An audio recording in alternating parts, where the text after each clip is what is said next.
The Seven Dials Mystery, Chapter 20. Lorraine's Adventures. Loraine Wade sat up in bed and switched on the light. It was exactly 10 minutes to 1. She had gone to bed early, at 9:30. She possessed the useful art of being able to wake herself up at the required time, so she had been able to enjoy some hours of refreshing sleep. 2 dogs slept in the room with her, and one of these now raised his head and looked at her inquiringly. "Quiet, Lurcher," said Loraine, and the big animal put his head down again, obediently, watching her from between his shaggy eyelashes. It is true that Bundle had once doubted the meekness of Loraine Wade, but that brief moment of suspicion had passed. Loraine had seemed so entirely reasonable, so willing to be kept out of everything. And yet, if you studied the girl's face, you saw that there was strength of purpose in the small, resolute jaw, and the lips that closed together so firmly. Loraine rose and dressed herself in a tweed coat and skirt. Into one pocket of the coat she dropped an electric torch. Then she opened the drawer of her dressing table and took out a small, ivory-handled pistol, almost a toy in appearance. She had bought it the day before at Harrod's, and she was very pleased with it.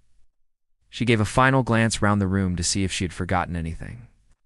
And at that moment the big dog rose and came over to her, looking up at her with pleading eyes and wagging his tail. Loraine shook her head. "No, Lurcher. Can't go. Missus can't take you. Gotta stay here and be a good boy." She dropped a kiss on the dog's head, made him lie down on his rug again, and then slipped noiselessly out of the room, closing the door behind her. She let herself out of the house by a side door and made her way round to the garage, where her little 2-seater car was in readiness. There was a gentle slope, and she let the car run silently down it, not starting the engine till she was some way from the house. Then she glanced at the watch on her arm and pressed her foot down on the accelerator.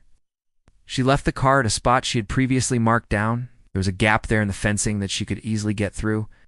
A few minutes later, slightly muddy, Loraine stood inside the grounds of Wyvern Abbey. As noiselessly as possible, she made her way towards the venerable, ivy-covered building. In the distance, a stable clock chimed 2. Lorraine's heart beat faster as she drew near to the terrace. There was no one about, no sign of life anywhere. Everything seemed peaceful and undisturbed. She reached the terrace and stood there, looking about her. Suddenly, without the least warning, something from above fell with a flop almost at her feet. Loraine stooped to pick it up. It was a brown paper packet, loosely wrapped. Holding it, Loraine looked up. There was an open window just above her head, and even as she looked, a leg swung over it, and a man began to climb down the ivy. Loraine waited for no more. She took to her heels and ran, still clasping the brown paper packet. Behind her, the noise of a struggle suddenly broke out. A hoarse voice. "Let me go." Another that she knew well. "Not if I know it." "Ah, you would you?" Still Loraine ran blindly, as though panic-stricken, right round the corner of the terrace, and slap into the arms of a large, solidly built man. There," said Superintendent Battle kindly. Loraine was struggling to speak. Oh, quick. They're killing each other. Oh, do be quick." There was a sharp crack of a revolver shot, and then another.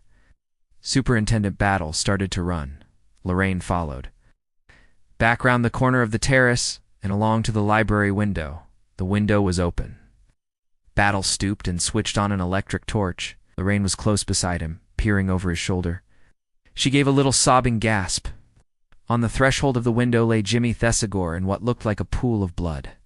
His right arm lay dangling in a curious position. Loraine gave a sharp cry. "He's dead," she wailed. "Oh, Jimmy, he's dead." Now, said Superintendent Battle soothingly. "Don't you take on so. The young gentleman isn't dead, I'll be bound. See if you can find the lights and turn them on." Loraine obeyed.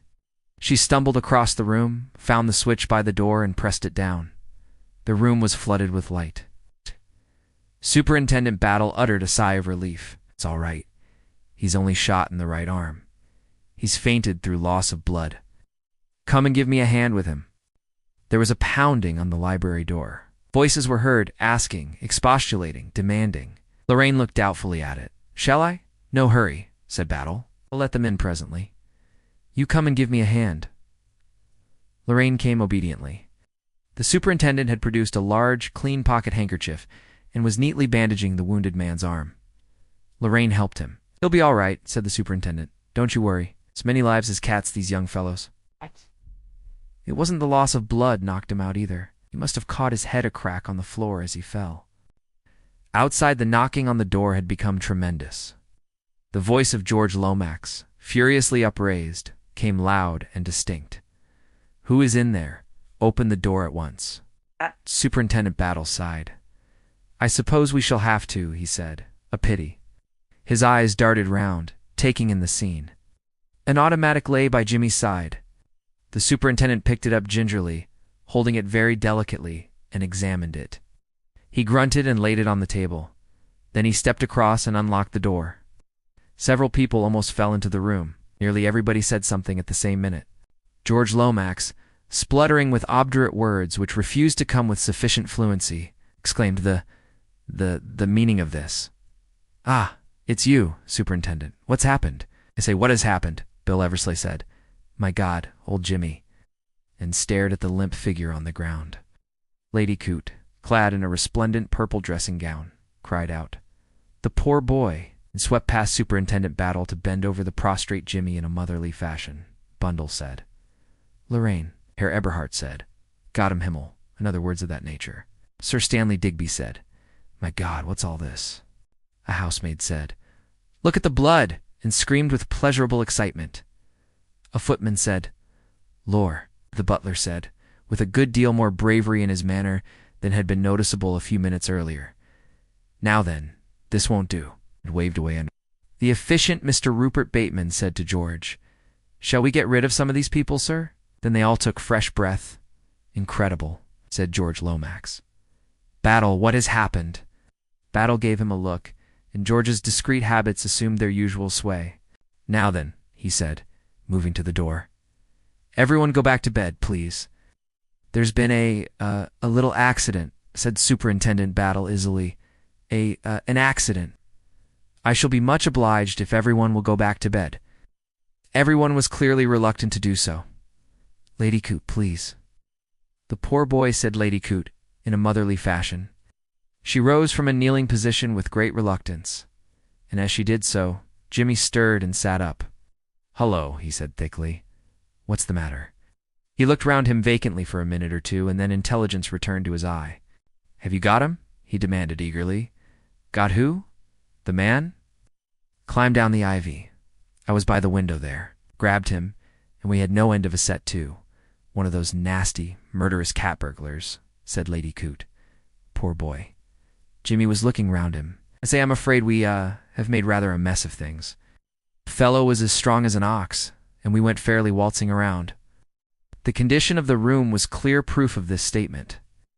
Everything light and breakable within a range of 12 feet that could be broken had been broken. And what happened then? But Jimmy was looking round for something. "Where's Leopold?" The pride of the blue-nosed automatics. Battle indicated the pistol on the table. "Is this yours, Mr. Thesiger?" "That's right. That's little Leopold." "How many shots have been fired? One shot?" Jimmy looked chagrined. "I'm disappointed in Leopold," he murmured. "I can't have pressed the button properly, or he'd have gone on shooting. Who shot first?" "I did, I'm afraid," said Jimmy. "You see, the man twisted himself out of my grasp suddenly. I saw him making for the window, and I closed my finger down on Leopold and let him have it. He turned in the window and fired at me, and, well, I suppose after that I took the count." He rubbed his head rather ruefully, but Sir Stanley Digby was suddenly alert. "Climbing down the ivy, you said? My God, Lomax, you don't think they've got away with it?" He rushed from the room. For some curious reason, nobody spoke during his absence. In a few minutes, Sir Stanley returned. His round, chubby face was white as death. "My God. Battle," he said. "They've got it. O'Rourke's fast asleep. Drugged, I think. I can't wake him. And the papers have vanished."